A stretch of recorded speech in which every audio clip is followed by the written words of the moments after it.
I've been doing everything outside because I tell everybody my front porch is the cleanest part of my entire house.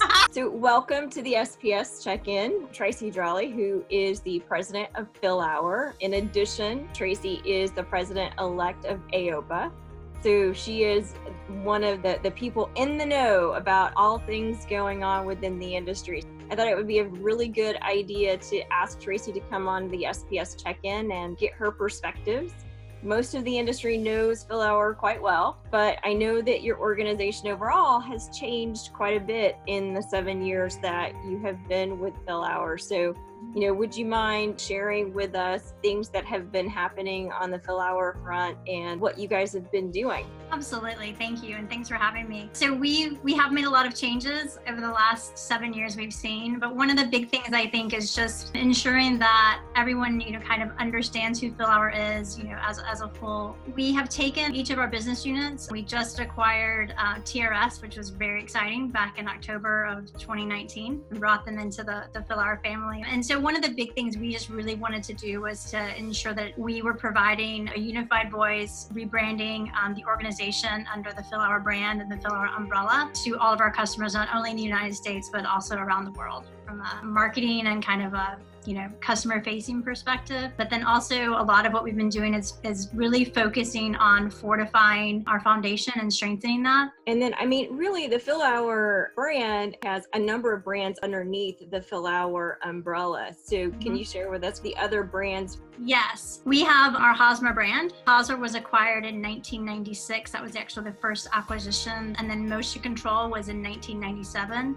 Which is our myoelectric robotic arm, is primarily what they're known for. We also have our Fillauer North Carolina, which formerly was the OTS Corporation, primarily known for the step lock, as well as our PDQ ovens, and that does stand for pretty darn quick. Of course, we have the Fillauer brand, and then we also acquired a company out of Sweden called Century at the time, Fillauer Europe, and that is where we manufacture primarily our dynamic walk as well as our Dreamskin line.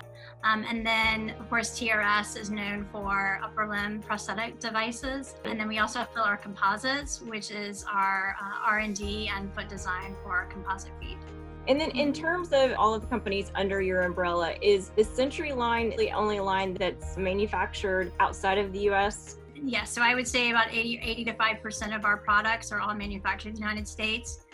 Our largest manufacturing business unit is here in Chattanooga, which is where our headquarters are. Then Fillauer, North Carolina is a manufacturing facility just outside of Asheville. Motion Control and Fillauer Composites are both in Salt Lake City. TRS does all of their manufacturing in Boulder, Colorado.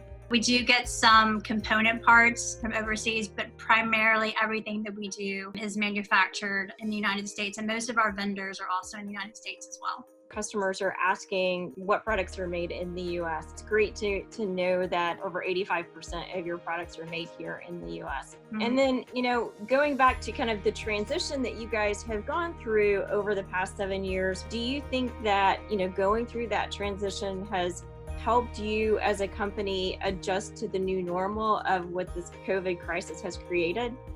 I do. I think it's helped us a lot. One of the things was we have the right team. We really created a structure and a process that has really, I think, allowed us to be able to be, we're nimble. We're able to adapt really quickly. Pretty much from the day we got back from the Academy meeting in March, we were making decisions and we were making changes, right away. But we spent a lot of time over the last year. We did an operational efficiency kind of internal audit that we did within our organization as well. And that has really prepared us, we think, as well for being able to adapt to this new normal of COVID-19. I hope it's just the temporary new normal from our sales team to our manufacturing team to our warehouse team.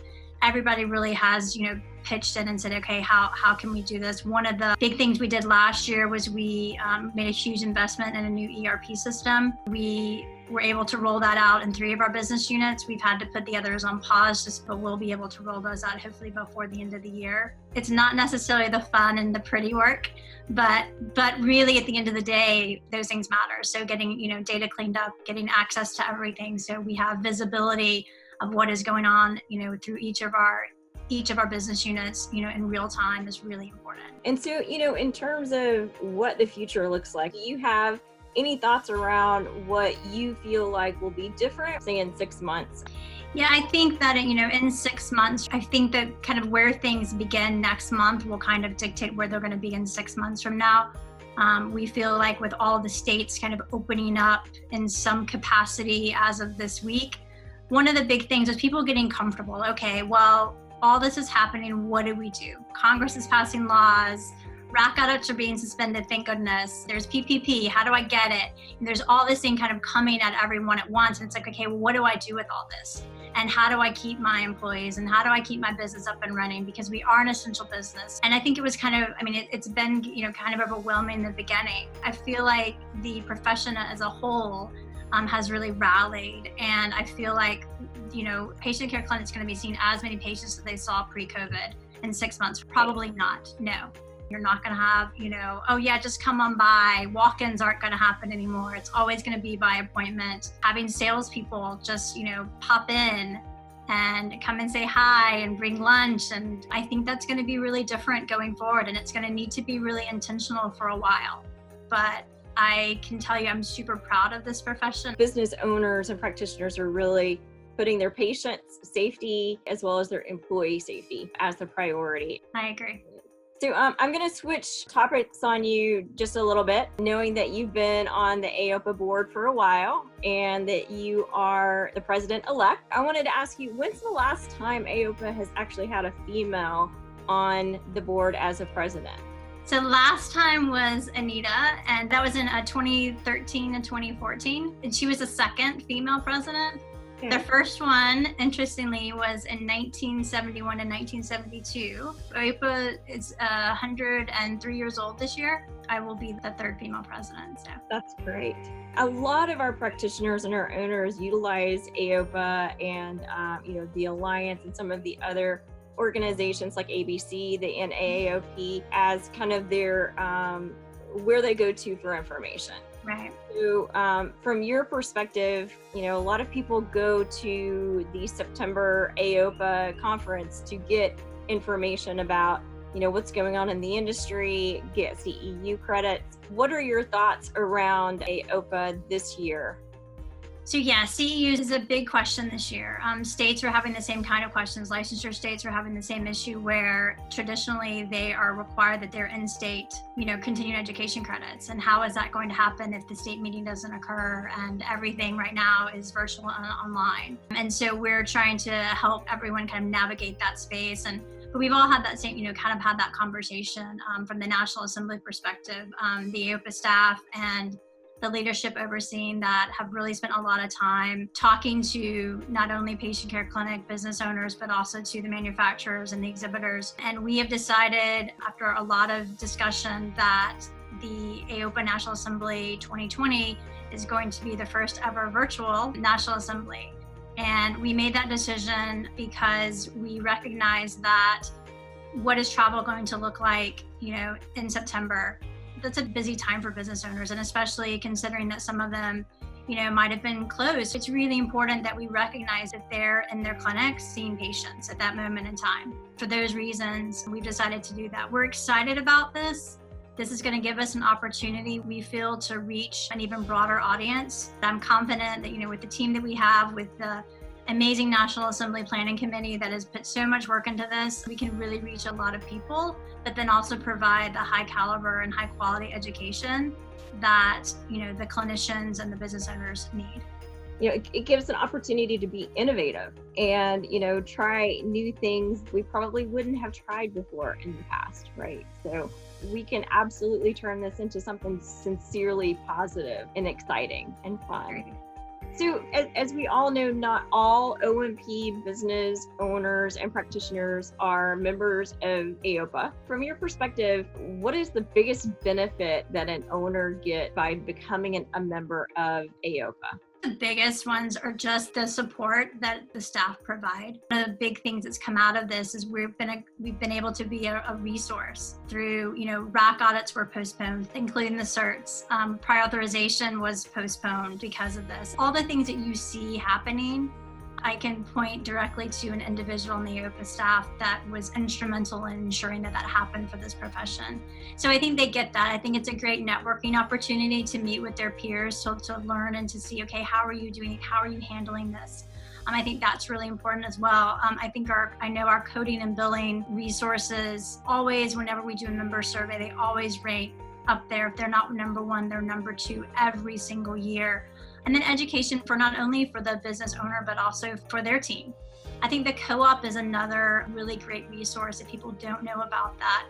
It's kind of a Wikipedia, if you will, for everything related to payments, payers. It has all that information right there. So if you're in the state of Tennessee and you want to know what Blue Cross Blue Shield's policy is on microprocessor knees or carbon fiber AFOs with Medicaid or whatever that happens to be, that information is there for you at your fingertips in one place. Yeah. We're also really excited about a new portal that we've just launched related to coding and billing, which is our CMS data portal that has just come online, because again, that is always a need. And that is a repository where if you want to see how often was L5987 billed in this state for these 5 years or these 3 years, or any of those types of questions, any kind of Medicare data related to billing and what's been billed, that is all housed in that portal. That's great. We'll definitely put links to those resources. Traci, thank you so much for all of your time. Is there anything else that you would like to share with the SPS family of customers and all the practitioners who will be seeing this video? Is there anything else you'd like to share with us? I'd just like to say thank you to the SPS family. It's a great group of folks, and really appreciate all of your support of the profession. So really appreciate that. And to everyone in this profession, to the practitioners, to the patients out there that may see this too, stay safe, stay healthy, stay strong, as we continue to say, but really just proud to see how we've all rallied together, and we'll get through this together. As long as we keep our patients front and center, then I think we can really get through anything. So on a personal note, I want to show something very old, and I think Traci knows that I'm going to show this. Almost 50 years ago, I wore a Dennis Brown bar. Strangely enough, this is the only thing that I have from my childhood. So it really speaks to the quality of Fillauer products that, here it is almost 50 years ago, and I still have my Dennis Brown bar. Thank you to Fillauer and the Fillauer family. We really appreciate the partnership with Fillauer and the Fillauer family. Really excited to see all the changes that you guys are doing to help the profession and bring new products to the industry. And I know that the practitioners out there are very grateful for all of your efforts to do that as well. All the best to you, and thank you for doing this interview with us. Thank you so much, Regina. I appreciate it.